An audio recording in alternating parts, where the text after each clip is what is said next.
Hello and welcome to our live stream tonight. This is a big, exciting day. It's a day when I am celebrating 100 episodes of the Emotional Savvy podcast. So I thought, what could we do this morning? I thought, why don't I have today's guest come and join us tonight, and we'll just do a Facebook Live and try out this new wonderful software that allows us to meet like this and to live stream easily. So I'm so glad you're here, and know that you can write in the comments and let us know that you're here. You can say hello. You can join in, and it will be a lovely, lovely opportunity for us to talk together. We're going to be talking with Kathy Hammond. She is the author of a book that has the subtitle Ass-Kicking Advice for StepMoms. You may have seen the podcast go live this morning. And so we are going to bring Kathy in and have a chat right now about all that good stuff. Hi, Kathy. Hi, Rhoberta. How are you? I am so good. I mean, who can't be wonderful celebrating all this good stuff that's going on, right? Oh, I know. And congratulations on your 100th episode. Well, thank you. I mean, I'm excited that it is actually happened. I mean, when you start a podcast, you are in it for the long haul usually. And I've been podcasting since 2002.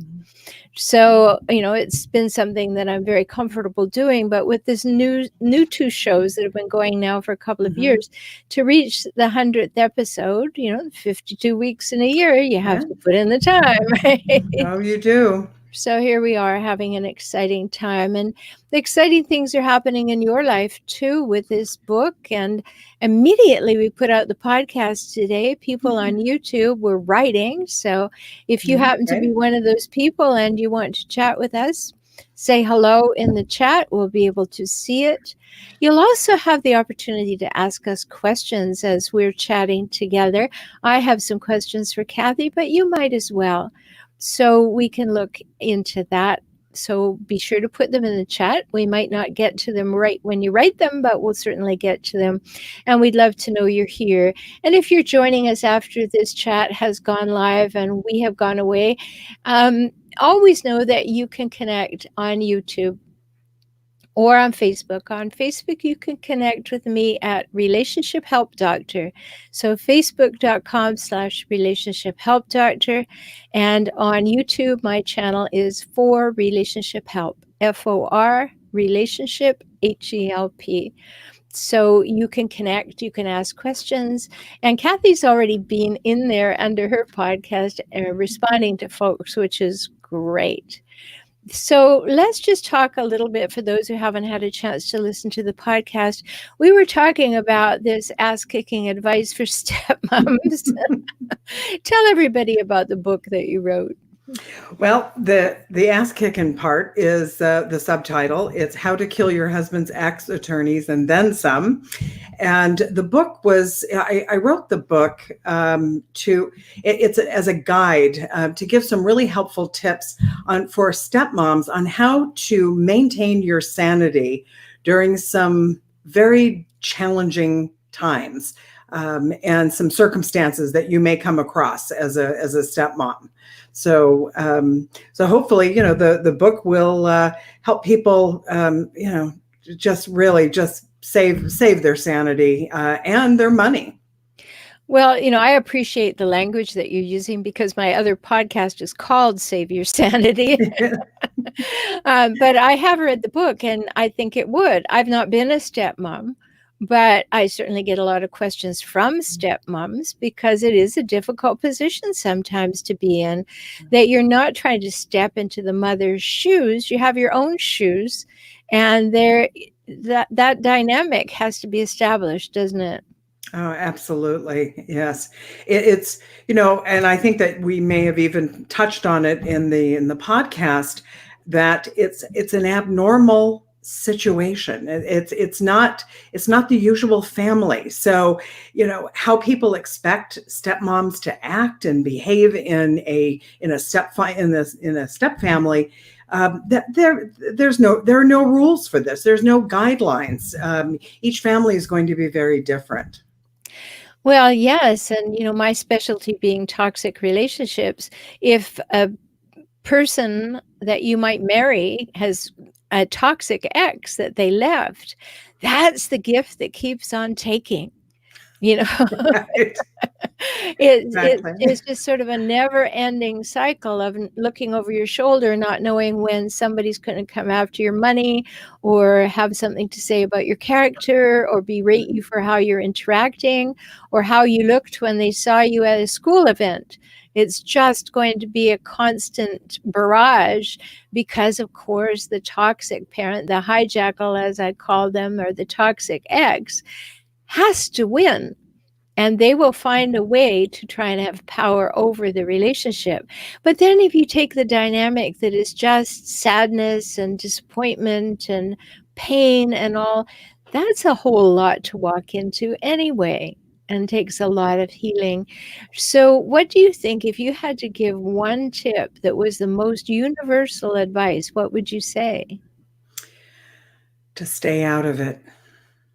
To try to remove yourself as much as possible from any of the interactions that your husband and his ex will have to have over the lifespan of their involvement with their children.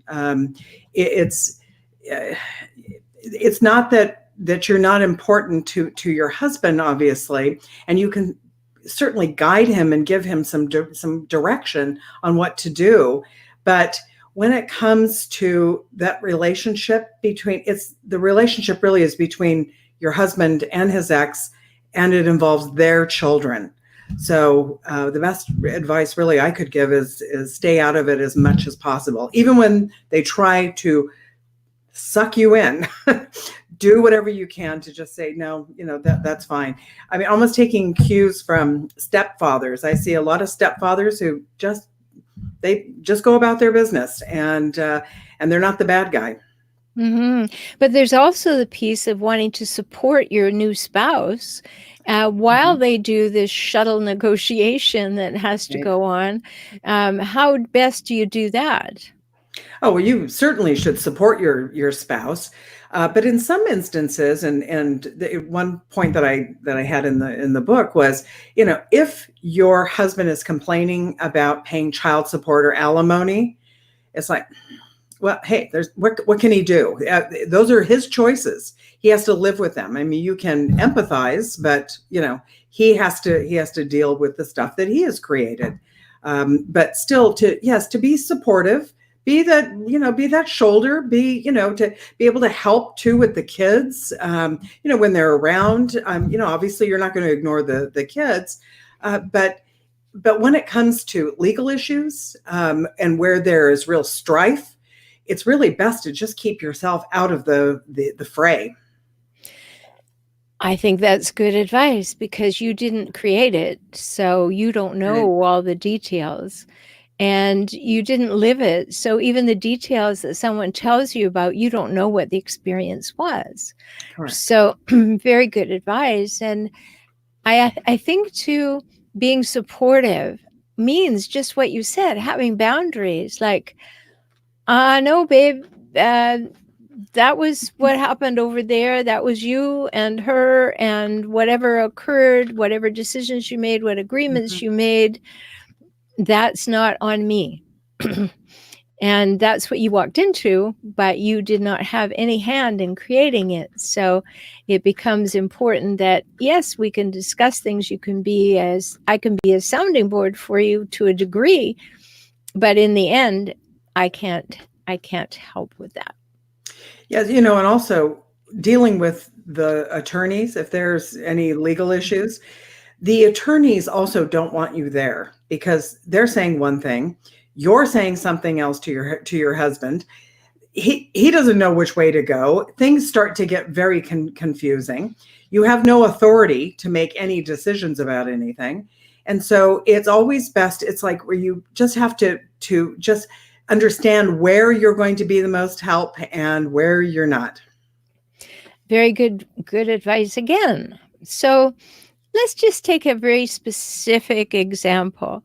So say that you come to a place where the ex starts to demand more money, more child support, more allowance for children's clothing, or wants the children now to go to summer camps and private schools and take tennis and golf and horseback riding. Right. And that's going to come out of the family money. What's your best advice when the ex starts to be demanding about, we were here first and there are children, so you should do that for the kids? Yeah, and I agree with that actually. One thing that I would recommend, strongly recommend, is that the father sit down, or whoever is paying the support to the other, to have them meet with their ex every year, at the beginning of every year, or at least once a year, and look at what are the additional expenses that are going to come up during the year. Things change. Kids, they grow up. So many of the court orders that are out there and the agreements, they are looking at that moment in time. They're not considering how those kids are going to change over the next 5-10 years, which really actually feeds into the legal system because it keeps dragging you back in order to get things corrected. But if you sit down once a year and say, okay, what are they going to need? Is it going to be that, they have a special camp that they want to go to? There's a special, thing, like you said, horseback riding lessons. Anything that had they remained together, they would have figured that out and they would have budgeted accordingly. Sometimes that's possible, sometimes it isn't. But it's a much better deal to make that little sacrifice by paying for that in one lump sum than having your husband being hauled back into court and then having to pay. They get the increase and then he has to pay extra every single month for the life of the child support order. So, paying $500 now or $1,000 now is a lot better than incurring legal fees and still having to pay. I have negotiated and mediated divorces and written up marital settle agreements and helped people get divorced without attorneys. And I like what you said, because I often say, let's put something in the agreement that this will be revisited on an annual basis to deal with the things that are outside of the daily life of the child in terms of sustenance, right? And then we fixed a date and we would put it in there. On this day, we will look at what's upcoming for the next calendar year. And I think it's a very good idea. So I'm glad to hear you say that, because when you get into that dollar and, dollar here and a dollar there, and you're just being pulled in every direction, you're having the same conversation so many times a year when you could have it just once. And now you brought up attorneys. Mm-hmm. And attorneys make their money by keeping people in conflict. And it's to their advantage to keep the conflict going. Mm-hmm. in some situations, or there are some attorneys who like to keep the conflict going. To bring something to complete resolution means that, well, that's done with now. Right. Exactly. So how do you know, and how can you help your husband, in this case that we're talking about stepmoms, but it of course obviously applies to stepdads too, but how do you help your spouse know if they've got an attorney who's working in their best interest? I look at any legal action, whether it's for anything, personal, business, whatever it may be. If you're having a dispute with someone, that there has to be a strategy in being able to get things resolved if you've not been able to do it on your own. And so you have to do it with the end in mind on, how you want to have this, to bring this to resolution.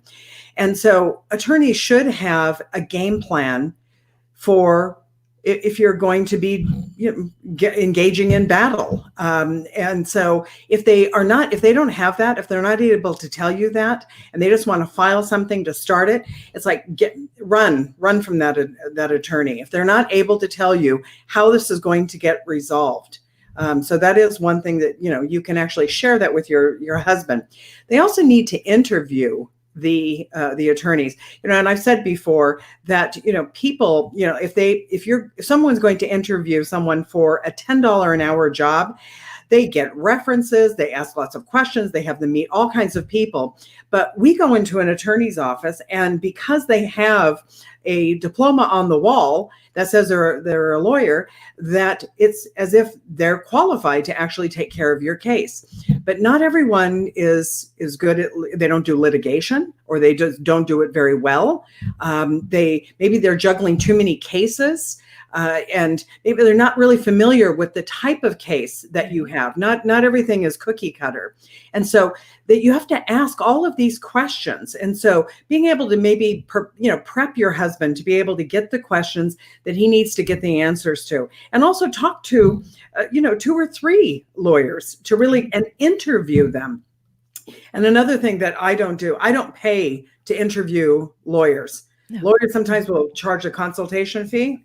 No, I'm not even sure I want to hire them. So why would I want to pay them in advance? So it doesn't work like that in any other field. So it's, really understanding, what this could possibly mean in terms of the financial damage that it's going to cause you and your family. And so to head that off at the very beginning by asking those questions of the lawyer. Well, I'm going to add another piece to that very good advice, which is going back to the thought that I put out earlier about a toxic relationship. If it was a toxic relationship that your partner came from, one of the things that I know from going to court with my clients, which I don't do anymore, but from going to court with them, is that I observed that hijackals hire hijackal attorneys. And so there will be 2 people behaving badly, 2 people being insistent, 2 people manipulating, 2 people lying. All of that will be going down instead of just one. Mm-hmm. So your advice is doubly important when a person has previously left a hijackal relationship, because then that attorney that you choose has to have had experience with high conflict people. I mean, real experience. So they know how to rebut. They know how to state in ways that cannot be rebutted. They know how to probe so that questions can be asked that will fluster the other side because they're not telling the truth. I mean, all of these things have to happen. And this, by the way, are bonus material. It's not in the podcast. There were some questions left over from when Kathy and I did the podcast, and I thought, perfect, we are going to talk about them tonight. So having an attorney in this situation is, if you're unfortunate enough to be in a situation that there's constant litigation, it's going to be very, very important to have retained an attorney who is best suited for your issue. Absolutely, and for sure. So I know, again, in the hijackal game, but in any new situation when, all of the excitement of the first wedding went into the parents meeting the parents and the partners meeting the parents, and all of the hope was pinned on that, and everybody got involved with everybody else, and everybody in some delightfully healthy utopia somewhere became everybody's best friend. And as that was happening, things, when they fall apart, that becomes problematic because there are loyalties involved. And what do you think a stepmom can do to deal with the in-laws who remain loyal to the ex? That is such a great topic. And I know a lot of women that struggle with that. It's intellectually, you can appreciate that they had a relationship with the ex. That is the mother of the grandchildren, the mother of the nieces or nephews, and families have a long relationship with them that goes back, sometimes many, many years. And then you come along and you're new and you're expecting them to just, shut down, unless it's, the ex has been so horrific to the husband, in which some cases that is the case. And it boggles the mind why the husband's family would, remain friendly with the woman. But for the stepmom, it's, you really just, you have to just be you. You can't force relationships. You can't force people to like you more than, the other person. And it just, you have to take solace in your own relationships with your family and, with your friends. If you're not getting that same kind of love back from your in-laws, there's the issue is not you. It's really with them at that point. It's not even commentary about you. That would take place regardless of you. So it's, probably the best advice really is just to, appreciate the people who do love you, and don't worry about the others if they don't. Yes. And I think too, maybe reminding yourself that you're an addition to the family, not a replacement. Good point. Yeah, so that you just see as the group got larger, the family got larger, and there's another added person to create a bit different dynamic, as opposed to seeing yourself as the replacement in your head, that now the allegiance or loyalty should go to you because you're now the wife. But that just doesn't play out, and it's an unrealistic expectation. And it also colors the relationship with the kids, because then they think they have to choose. They've got to have loyalty. And that's very, very difficult for them, because children should never have to choose. They didn't choose the divorce. Yeah, absolutely. And they love everyone in their family generally. So, I mean, that's just such a great point, about you being the addition and not the replacement. I mean, I think that's incredibly powerful. I know it's probably difficult for a lot of people to accept that, because they want the other person somehow to vanish, the ex to not be there. And so but that's not reality. And if you're really looking for a non-real situation, then probably not a good idea to marry someone who has an ex and kids, and especially if there are problems there. Well, and if you know yourself well enough to know whether you're secure or you tend toward insecurity, step parenthood is not going to be good, because the kids could reject you for a while, or at least be standoffish, or stand back and make you earn your stripes or prove yourself. And that's not for the faint of heart either, is it, Kathy? No, not at all. And, and I think too that some kids struggle with, if I like you, then I'm being disloyal to my mom. Yeah. And so they have that struggle. And so it's really just, having that just immense patience especially when it comes to kids, because, and not to force them into saying, okay, I'm the new mom figure here, and this is, how everybody's going to toe the line. You can't do that either. It's, be a friend, and really be empathetic toward the children, because that's also a struggle for the kids as well. And they don't know you like your husband knows you. And so I hope not. Yeah, right. Yes, let's hope not. But it's, it's just really, in understanding that your relationship with the kids is going to be completely different, and that's going to take time to develop. Much more different than how things had evolved with your husband. Right, exactly. And when you feel like an either or situation, we've always got a problem. We don't have inclusivity. We don't have the sense that things just got a little larger. I like the idea of having a bonus adult, a bonus person to love you, a bonus person to help you, a bonus person to turn to. And that your point about don't thrust yourself on the children, but be present. Someone asked on Facebook today, well, what can I do? My stepson sometimes acknowledges my presence, and sometimes we have chats, and other times I don't. Well, we have to accept people where they are, and we have to accept where kids are. And when they're in that question of, are you expecting me to choose between you and my mom? All the words in the world don't matter as much as the behavior. I'm interviewed so many times on podcasts, and people will ask that question. Do you have something you'd like to say before we go? Drop us some nugget, And I always say this, yes, I do. I have a formula. The formula is ABB. And what that stands for is always believe behavior.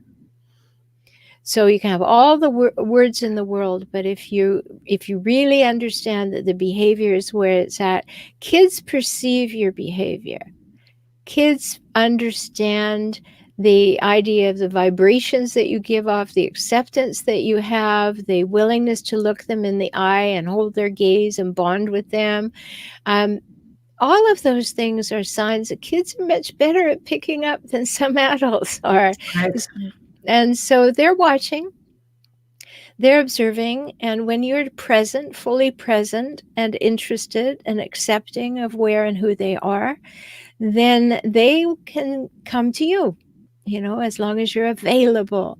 But I was talking the other day about kids and hugging, and I said that, I forget the story that a person had given us, and I said, if someone comes in, maybe a new boyfriend or a girlfriend or whatever, to meet your children, and that person says, come here, give me a hug, to your kids, that is not okay. That the kids need to be able to feel that they are the arbiters of who touches them and who hugs them. And we don't have that right. I've made that mistake. My son has a new girlfriend, and she has 2 kids, and they came in at the same time as the rest of the family, and I was hugging everybody, and I automatically went to hug them, and they said, we don't hug.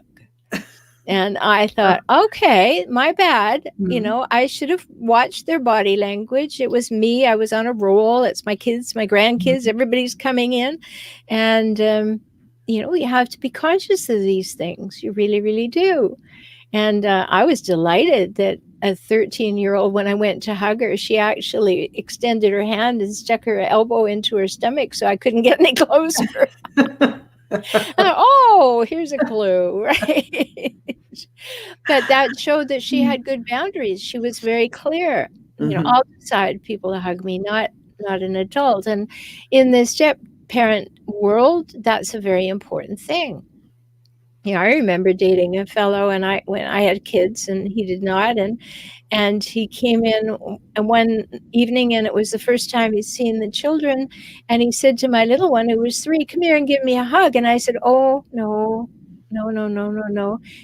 It doesn't work that way. It works the other way around. If he decides he'd like to hug you, he will ask. Right. And, the fellow was like, what's up with these kids? But I think it's really important that we have boundaries like that, and particularly when we can be seen as an interloper in a life. The kids always have their 2 parents in mind. Even if it's been a bad marriage and they wished it would end, they still have one half of each of their parents' DNA, and they're still caught in that. So when you come in with your new DNA field, they're like, you're not one of us.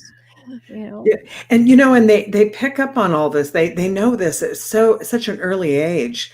When my husband and I married, the boys were 3 and 4, and when our first interactions, it was arm's length. I mean, from them, and they were curious. And their father had talked to them about me, but they didn't know me, and so it was gradual. And I think that by not forcing anything, not even a pat on the head, and just let them take that in their own time. And it happened really pretty rapidly, because they saw that I'm not pushing it. And so they let me in relatively quickly. Mm-hmm. Yeah, I think it's very, very important to let the children set the pace in that regard, because if you don't, The children feel pressured and pushed. They're already delicate. They didn't want all that emotional upheaval. They don't want to have other people making decisions about where they'll go on a weekend or whether they'll go out at night. And they don't want people arguing over them on the telephone and by text. They don't want dirty looks across the room. They didn't want any of that. And that's maybe what they ended up with a little too much of. So an additional person who could be involved in all that is like, oh no, that's one thing too much for me. So I can understand. And then we have to take into account, as you were saying, those little ones that you met were 3 and 4.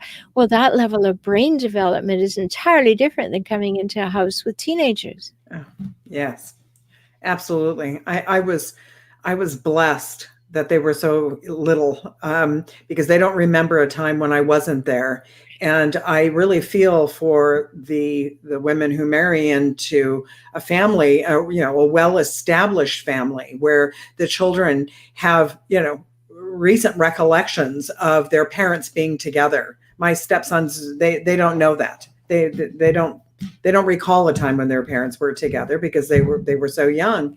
And so it's, that I can't even really speak to. And for that, I'm really grateful that I didn't have to go through that, because the teenage years, oh my gosh, they're difficult enough, without having all of this upheaval and new people and, someone coming in and trying to, say, this is how things are going to be done in my home. And that was the other thing too, I think too, with the boys, it was never, it was like always our home. And they always felt that, they had their space. They had, they didn't look at it as, Kathy and Dad's house. It was, our house. And so that they were fortunate to have 2 houses, with, people who loved them in both of them. I think too, when you're in that situation, you can have family meetings and you can talk about these kinds of things. How is it at our house? How shall we create this experience together? And I think when children have a voice in it, it makes a big difference. That they can say, I like this, I don't like this, I'd like it to be like this. Mm-hmm. And then they feel like they're part of the system. And that's very important too, because then they'll defend our house. They won't let other people say things about our house either. Right. It's so important. So just if you're joining us late, I'm talking with Kathy Hammond. You find her at Kathy Hammond Books. You can see how to spell her name there, and you know how to spell books. So KathyHammondBooks.com.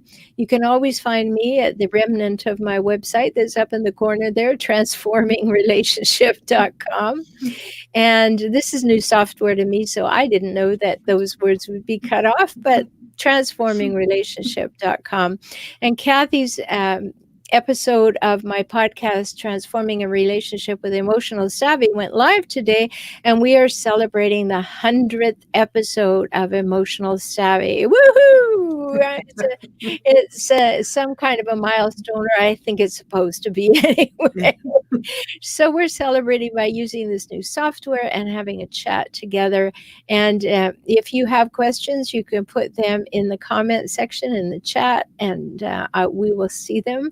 We can answer them for you. If not, then we will complete our conversation when it's done and disappear.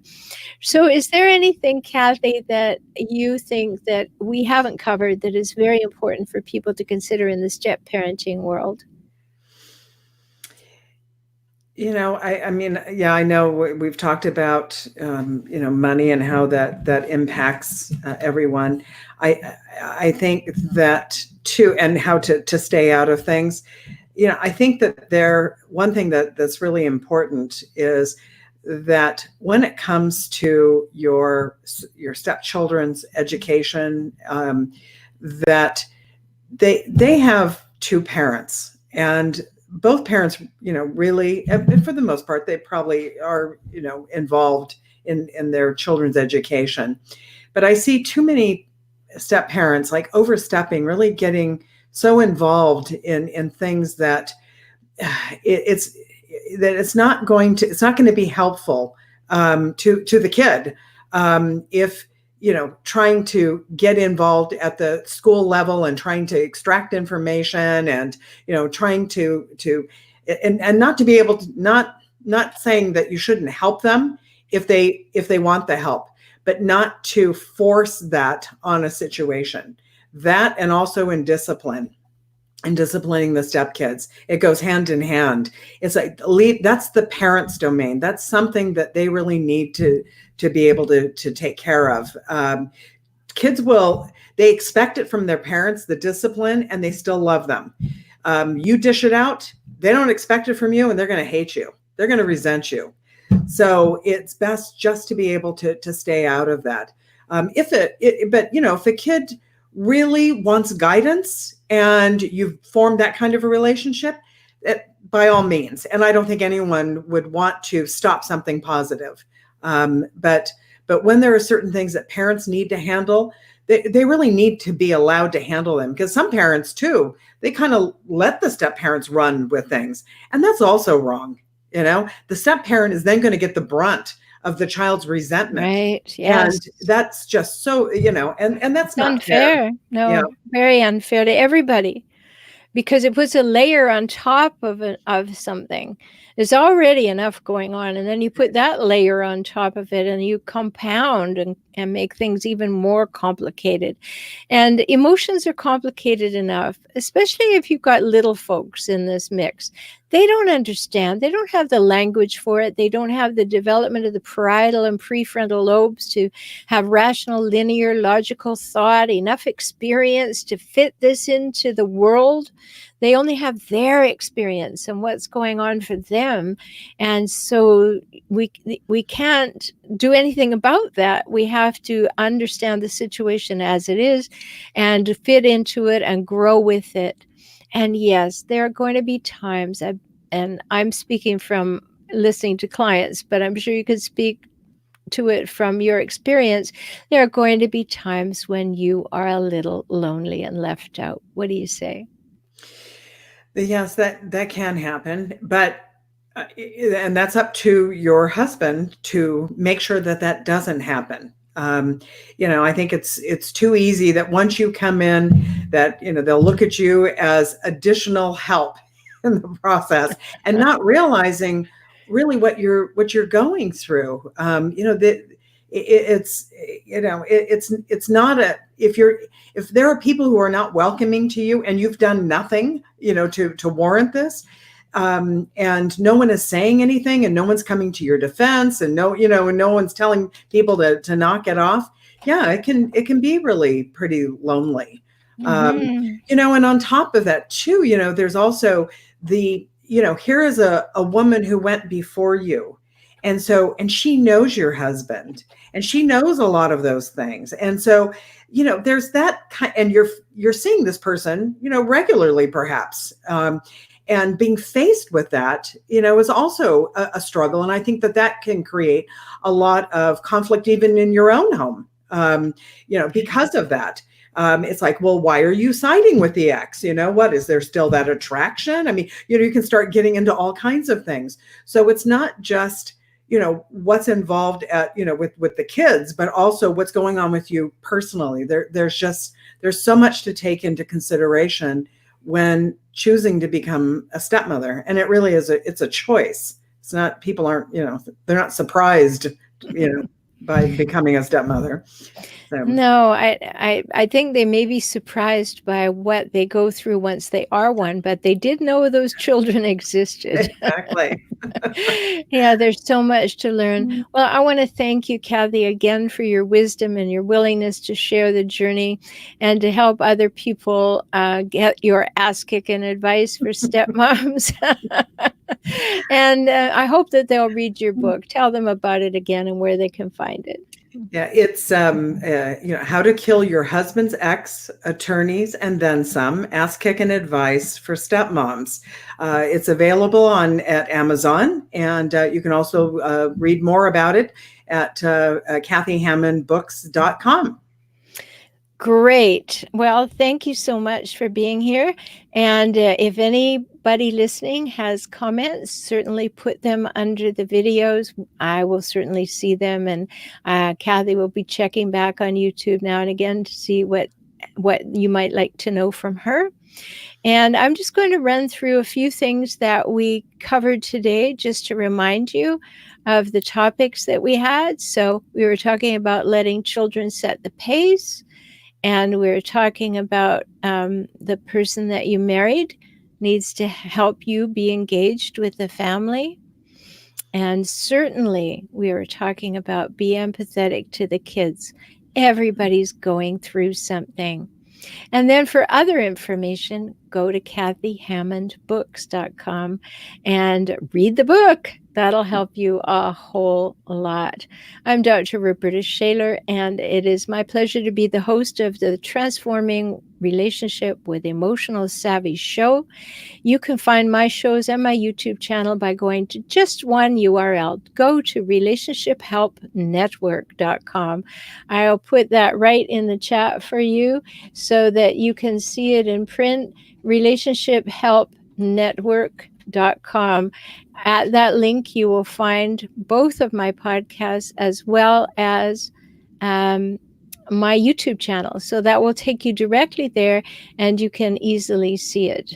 And that may help you. So there it is, relationshiphelpnetwork.com.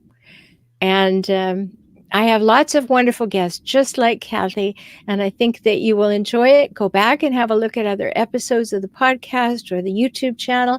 Many of the videos that are on the YouTube channel, of course, are not podcasts. They can help you if you find yourself in a difficult situation in a relationship, particularly with a toxic person.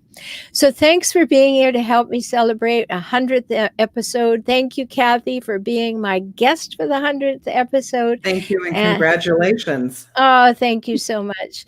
Talk soon, and everybody treat yourself well because you matter. Bye-bye.